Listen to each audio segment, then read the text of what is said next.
जय भीम। मैं मेवालाल और आप देख रहे हैं बहुजन समय। साथियों, आज हमारे बीच में डॉक्टर संदीप जी से आपसे पूछूंगा कि कॉलेज में पढ़ाते हैं बच्चों को, तो बच्चों का ये भविष्य बना भी सकते हैं, बिगाड़ भी सकते हैं। तो इनसे ही पूछूंगा कि आज हमारे देश में जो शिक्षा प्रणाली है, किस तरह की प्रणाली है, इसे जानना चाहूँगा।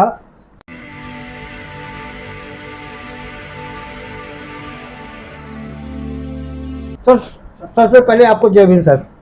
सबको जय भीम। मैं जो बहुजन समय के सुनने वाले सारे लोग हैं उनको मैं जय भीम कहना चाहता हूं। और ये बहुजन समय है, लगातार सब लोगों के में बीच कर बैठकर जागरूकता का प्रयास कर रहा है। तो मैं इसके लिए मेवालाल जी को शुभकामना देना चाहता हूं। आप एक जागरूक व्यक्ति हैं और लगातार मिशन के लिए काम कर रहे हैं। थैंक यू सर, मैं आपसे एक सवाल है सर कि आप तो प्रोफेसर हैं, बच्चों का भविष्य बनाने वाले हैं, बिगाड़ने वाले हैं। तो आपसे जानना चाहता हूँ कि जो शिक्षा प्रणाली देश में है, एक देश है लेकिन शिक्षा दो तरह की है। तो आपको क्या मानना है सर, किस तरह की शिक्षा प्रणाली है देश में? पहली बात तो ये कहा कि आपने कहा कि शिक्षा बनाती भी और बिगाड़ती भी है। जी। शिक्षा हरदम बनाती है, अगर सही तरह से उसको दिया जाए तो वो कल्याण का काम करती हैं और बेहतर राष्ट्र का निर्माण करती हैं। और जहाँ तक आपका सवाल है कि शिक्षा दो तरह की है, तो ये काफ़ी हद तक इस रूप में ठीक है कि शिक्षा में एक रूपता होनी चाहिए। क्योंकि अब आप देखोगे कि राष्ट्र की बेहतरी के लिए शिक्षा की आवश्यकता होती है। और यही शिक्षा अगर बाजार की वस्तु बन जाती है तो फिर हम सब लोगों को इफेक्ट नहीं कर सकते, सब लोगों तक शिक्षा नहीं पहुंचा पाते, तो एक दुष्परिणाम हो जाता है। क्योंकि शिक्षा अगर सबकी बेहतरी के लिए की जाए तो यकीनन वो राष्ट्र के निर्माण में सहयोग करती है। तो मेरा मानना है तो शिक्षा इस प्रकार से हो कि अंतिम पायदान के व्यक्ति तक भी वो पहुंच पाए, ताकि वो अपना विकास भी कर सके, समाज का विकास भी कर सके। और जाहिर तौर पर जब समाज का विकास होता है तो राष्ट्र का भी विकास होता है। नहीं सर, सवाल मेरा ये था कि देश में क्या शिक्षा दो प्रणाली की नहीं चल रही है? एक अमीरों के लिए पढ़ाई, एक गरीबों के लिए पढ़ाई, एक हाई फाई पढ़ाई, एक क्या कहते हैं कबूतर और थाली लेकर बच्चे स्कूल में जा रहे हैं। ऐसे भी तो प्रणाली अपने देश में तो चल रहा सर। आप इशारा कॉन्वेंट स्कूल की तरफ कर रहे हैं या जो प्राइवेट स्कूल है उनकी तरफ आप कर रहे हैं। ये बात सही है कि एक तरह से हम देखते हैं शिक्षा दो प्रकार की। हम सबको एक तरफ गवर्नमेंट स्कूल भी है और दूसरी तरफ प्राइवेट स्कूल। हालांकि जो प्राइवेट स्कूल है या जो गवर्नमेंट स्कूल है ये भी अपना काम कर रहे हैं अपने तरीके से। पर शिक्षा में अगर एक रूपता हो तो ज़्यादा बेहतर बन सकती है वो चीज़ें। तो ये बात सही है कि शिक्षा में एक रूपता होनी चाहिए। सर, जब एक देश एक चुनाव हो सकता है तो एक देश एक शिक्षा नहीं हो सकता सर? देखिए, शिक्षा इन्वेस्टमेंट की चीज़ नहीं है, मैं आपको बताऊं। शिक्षा असल में कल्याणकारी योजना है। क्योंकि शिक्षा एक बेस है और शिक्षा एक एक एक जागरूकता है। और किसी भी पॉलिसी को निर्धारण करने के लिए या लोकतंत्र की मजबूती के लिए शिक्षा की आवश्यकता बढ़ती है। तो इसलिए मेरा मानना है कि शिक्षा की एक रूपता, जैसे आपने भी इशारा किया, वो जरूरी बन जाता है वहाँ पर कि हम शिक्षा में भी समान भाव लेकर आए और शिक्षा भी एक समान हो तो ज़्यादा अच्छा है। अच्छा सर, एक चीज़ बताएं, देश में बहुत से लोग कहते हैं कि जो गोत्र होता है, ये मैंने जो जानकारी मुझे है कि गोत्र द्विज जाति जो होती हैं, जैसे ब्राह्मण क्षत्रिय वैश्य, इनमें गोत्र होते हैं। क्या जो बैकवर्ड होते हैं, SC ST होते हैं, उनमें भी द्विज ये अपना गोत्र होता है? अब देखिए, मैं आपको बताऊं कि अगर ये गोत्र पे हम बात करते हैं तो गोत्र का मतलब सीधा सीधा जाति है। हमारे जितने महापुरुष हैं, चाहे वो काशीराम जी हैं, चाहे बाबा साहब अम्बेडकर हैं, उन्होंने कभी ये नहीं कहा कि आप अपनी अपनी जातियों को मजबूत करें। तो जब हम गोत्र की बात करते हैं तो इनडायरेक्ट वे में हम भी जातियों को मजबूत करने की बात करते हैं। अब एक तरफ आप ये बहुजन की बात करते हैं या सर्वजन की हम बात करते हैं, तो अगर हम जाति में या गोत्र में उलझे रहेंगे तो यकीनन वो सपना जो बहुजन का सपना है, सर्वजन का सपना, वो अधूरा रह जाएगा। तो इसलिए गोत्र पर अटकना तो एक तरह से जाति को मजबूत करना ही है। इनडायरेक्ट वे में। तो मेरा अपना मानना है कि ये हमारे दलित कम्युनिटी के अंदर भी तमाम तरह की खामियां गोत्र की प्रणाली आ गई है। मुझे नहीं पता ये किस तरह से आया है, पर एक तरह से हम जाति मजबूत तरीके से उसको देख रहे हैं। तो मेरा मानना है कि ये इस तरह की आवश्यकता नहीं है कि हम अपनी अपनी जातियों को मजबूत करें। हम लोग समाज को मजबूत करने की हम लोगों को प्रयास करना चाहिए, ऐसा मेरा मानना है। सर मैं आपसे पूछ रहा हूँ कि जिस तरह से मैं देख रहा हूँ देश में कि जाति एक सच्चाई है सर, कि जात के नाम पे अत्याचार हो रहा है, यहाँ तक कि जात के नाम पर कोई SC ST OBC जो शोषित समाज का है, घड़ा पानी के घड़ा छू लेता है उसको मार दिया जाता है, मोछ रखता है तो उसको मार दिया जाता है, और यहाँ तक कि बारात में घोड़ी भी चढ़ता है तो मार दिया जाता है। आप तो एक अध्यापक हैं, प्रोफेसर हैं, क्या आपको भी ये जात का दंश झेलना पड़ता है? और देखिए, आपने बिल्कुल सही कहा, हमारी जो व्यवस्था है वो जाति प्रधान है। अब धीरे धीरे लोग इस बात को समझ रहे हैं कि जाति को जितना आप ताकत करेंगे उतना राष्ट्र पीछे जाता है। इसलिए जाति की आवश्यकता नहीं है, सब लोग एक समान है। ये हमारा भारत का संविधान भी हम सबको कहता है। पर जब जातियों की मजबूती और जातीय शोषण की बात हम करते हैं तो यकीनन जातियों के आधार पर शोषण होता है, उसको रुकना चाहिए, क्योंकि ये एक तरह का अमानवीय व्यवस्था है और एक तरह का शोषण व्यवस्था है, इसको खत्म होना चाहिए। जाति की मजबूती की कोई बात ना करे, राष्ट्र की मजबूती की बात करें, विश्व की मजबूती की बात करें और मानवता को लाने की हम कोशिश करें। अब आप देखिए कि हम ब्राह्मण हैं, हम दलित है जी, हम क्षत्रिय है, इस तरह की जो खेमेबाजी है, अल्टीमेट नुकसान किसका होता है? ये देश का नुकसान होता है। इसलिए हम सबको देश को बढ़ोतरी के लिए हम सबको काम करना चाहिए। गोत्र जैसी बातों में, जाति जैसी बातों में हम एनर्जी वेस्ट कर रहे हैं, जो बेकार की चीजें, इसको जितना जल्दी छोड़ देना चाहिए। इसलिए हम सबका अभियान है जाति देश छोड़ो, ये हमारा नारा भी है। जाति मानवता छोड़ो, जाति विश्व छोड़ो, इसकी कोई जरूरत नहीं है खेमेबाजी की, ऐसा हमारा मानना है। अच्छा सर, अभी महिला आरक्षण बिल पास हुआ सर, तो वो कहते हैं कि महिलाओं को एक गिफ्ट दिया गया है कि महिला आरक्षण पास हो गया है। तो क्या वो जो आरक्षण मिला महिलाओं को, किन महिलाओं को ये मिलेगा लाभ? और देखिए, पहली बात तो मैं कहना चाहूँगा कि बाबा साहब अम्बेडकर ने अपनी एक जगह पर कहा है, किसी भी समाज की प्रगति या उन्नति उस समाज में महिलाओं की क्या स्थिति उसके आधार पर आकी जानी चाहिए। और ये जो गिफ्ट की बात कर रहे हैं, तो मैं इसको गिफ्ट नहीं समझता हूँ, ये उनका अधिकार है। अब देखिए, हम तो एक बात कर रहे हैं कि आधी आबादी महिलाएं हैं या 50% आबादी महिलाओं की, तो क्यों ना उनको राइट्स मिले, क्यों ना उनको अधिकार मिले, बराबरी के अधिकार मिले। जब उनको ये सारी चीजें मिलती हैं तो समाज भी उससे मजबूत होता है। अब महिलाओं को हम अधिकार नहीं देंगे तो नुकसान किसका होगा? हम सबका ही होगा। आंदोलन का भी नुकसान होता है, देश का भी नुकसान होता है। तो इसलिए महिला आरक्षण की जो बात की जा रही है, इसका स्वागत किया जाना चाहिए। आज़ादी के इतने वर्ष बाद इसको लागू किया गया है, ये भी अपने आप में खेद का विषय है। पर जब देखिए अब ये लागू किया जा रहा है तो इसको स्वागत इसका करना चाहिए और महिलाओं को उत्थान की भी बात करनी चाहिए। आपने एक सवाल किया कि इसमें क्या सही मायनों में महिलाओं की स्थिति, पर इससे पहले भी आपने एक सवाल किया कि भारत एक जाति प्रधान देश है। तो मैं चाहूंगा कि जो जाति या महिला आरक्षण की जो बात करते हैं, इसमें इसका मतलब ये नहीं हुआ कि केवल स्वर्ण महिला को ये राइट्स मिलेगा, दलित, पिछड़े और माइनॉरिटी महिलाओं को ना मिले। तो मेरा मानना है कि बराबर उनको भी हक उनका मिलना चाहिए। हालांकि स्वर्ण महिला भी आगे आए, दलित महिला भी आए, सारी महिलाएं आगे आए, ये हमारा मानना है। लेकिन सर आप देखे होंगे कि जो आरक्षण जब लागू हुआ था तो ये जितने चाहे कांग्रेस हो, बीजेपी हो, कम्युनिस्ट हो, ये सब मिल करके उस आरक्षण का विरोध किए। लेकिन क्या कारण है कि जब महिला आरक्षण हुआ तो सब सारे पार्टियां एक होकर कर आरक्षण के वकालत करें कि हाँ मिलना चाहिए, मिलना चाहिए। तो मेरा ये मानना है कि जो सवर्ण जातियों की जो महिलाएं हैं वो तो संपन्न है, प्रभुत्व। हमारी महिलाएं कितने जागरूक हैं, उनको हक मारा जाएगा, इसलिए सारी पार्टियां चाह रहे हैं कि महिला महिला। तो पहले जो मुलायम सिंह हो चाहे शरद यादव हो, ये लोग इसका विरोध करते थे कि पहले हमारे जो महिलाएं हैं उनको भी 33% आरक्षण अलग से दे दो, आप महिलाओं को दो, हम स्वागत करते हैं। तो लेकिन उसमें ये लोग नहीं मान रहे हैं। तो अभी जो आरक्षण इन्होंने दिया है तो केवल लागू किया, लेकिन अभी देने का इनका प्लान नहीं है। और देखिए, एक बात है कि भारत की, जैसे आपने अभी बात की थी कि जातीय व्यवस्था है, और जातीय व्यवस्था असल में भेदभाव की रणनीति के आधार पर है, जो व्यक्ति और व्यक्ति में डिफरेंस पैदा करते हैं। उसी तरह से जब महिलाओं के विकास की बात करते हैं तो महिलाओं की सारी समस्याओं को यूनिवर्सलाइज नहीं किया जा सकता।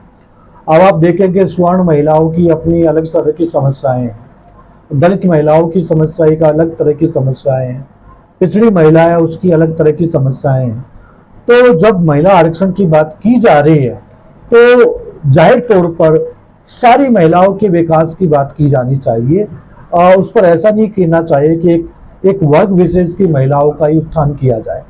और अगर ऐसा किया जाएगा तो मुझे लगता है कि वो सार्वभौमिक विकास नहीं होगा, सामाजिक विकास नहीं होगा, केवल एक वर्ग का विकास होगा। तो हमारा मानना है कि महिला आरक्षण असल में अंतिम पायदान की महिला भी प्रतिनिधि करे, क्योंकि आरक्षण कोई भीख नहीं है। आरक्षण एक संवैधानिक व्यवस्था है और आरक्षण एक प्रतिनिधित्व का एक सवाल है। तो कई बार आरक्षण को बहुत सारे लोग आलोचना की निगाहों से देखते हैं।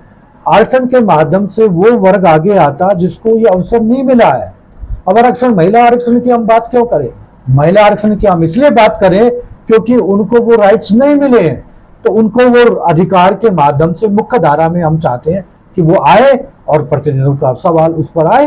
तो उसमें दलित महिला भी आए, स्वर्ण महिला भी आए और माइनॉरिटी महिला भी आए। इसमें कहाँ पर क्या गलती है? जी जी सर, अभी बिहार में जात गणना हुआ और जात गणना जब किया जा रहा था तो बहुत उसमें रोड़े अटकाए गए। यहाँ के कि वो कोर्ट में गया, हाई कोर्ट में गया, हाई कोर्ट से फिर सुप्रीम कोर्ट में गया, तब जाके वो जनगणना हुआ। होने के बाद उस का जो गणना हुआ उसका लिस्ट जारी हो गया। तो आप बताओ कि इसमें बड़ा बवाल मचा हुआ है कि ये जात गणना हुआ तो ये जातिवाद फैलेगा, आप क्या क्या मानना है? देखिए, पहली बात तो मैं बताऊं, ये जातीय गणना या जनसंख्या काउंटिंग ये पहली बार तो हो नहीं रहा। आज़ादी के पहले भी इस तरह की जनगणना हुई है, 1931 में हुआ। यस, वहां से आरंभ हुई है। जी, जी। और उसके बाद भी लगातार जातीय जनगणना जारी है। जी। अब ये है क्यों? क्योंकि इसके माध्यम से हम पता करते हैं कि कहाँ कहाँ किस क्षेत्र में हमने विकास किया है, किस किस क्षेत्र में हम पिछड़े हैं। तो इसमें जो सरकार की जो बहुत सारी पॉलिसी है उसको लागू करने में मदद मिलती है। अब आंकड़ों के आधार पर हम लोग तय करते हैं कि यहाँ इस वर्ग में यहाँ ये चीज हमें लागू करनी चाहिए, तो सरकार को भी इससे मदद मिलती है। और सरकार अपनी पॉलिसी ठोस प्रकार से धरातलीय स्तर पर तभी कर पाएगी जब उसके पास आंकड़े हो। तो इसलिए जातीय जनगणना है और जनगणना काउंटिंग है, इसलिए किसी भी क्षेत्र के, किसी भी देश के लिए असल में अर्थव्यवस्था को लागू करने के लिए, पॉलिसी निर्धारण करने के लिए, सामाजिक नीतियों को लागू करने के लिए सरकार की मदद करती है और उसमें वो योग देती है। तो इसमें कोई भी गलत बात नहीं हमें दिखाई नहीं दे रही है। सर, जात गणना से राजनीतिक क्या प्रभाव पड़ेगा सर? यकीनन इस पर प्रभाव इसलिए पड़ेगा कि जो राजनीतिक रूप से पिछड़े वर्ग रहे हैं उनको अवसर मिलेगा। देखिए, कई बार होता है कि राजनीतिक पार्टियां भी कई सारी जातियों को उपेक्षित करती है, जबकि लोकतंत्र में सभी वर्गों को, सभी जातियों को समान प्रतिनिधित्व मिलना चाहिए। तो होता क्या है कि जब हम संसद हमारे सामने आता है तो एक तो पॉलिसी निर्धारण में उसका हमें मदद मिलती है और राजनीतिक इच्छा शक्ति और राजनीतिक नियम लागू करने में हमें मदद मिलती है। और जो पिछड़े वर्ग है, उपेक्षित वर्ग है, उनको भी बराबर सहयोग मिलने में हम सबको वो योगदान देती है। जी। अच्छा सर, मैं थोड़ा आपसे पॉलिटिकल सवाल पूछ रहा हूँ सर। अभी एक नवयुवक निकल रहा है जिसका नाम है चंद्रशेखर आजाद।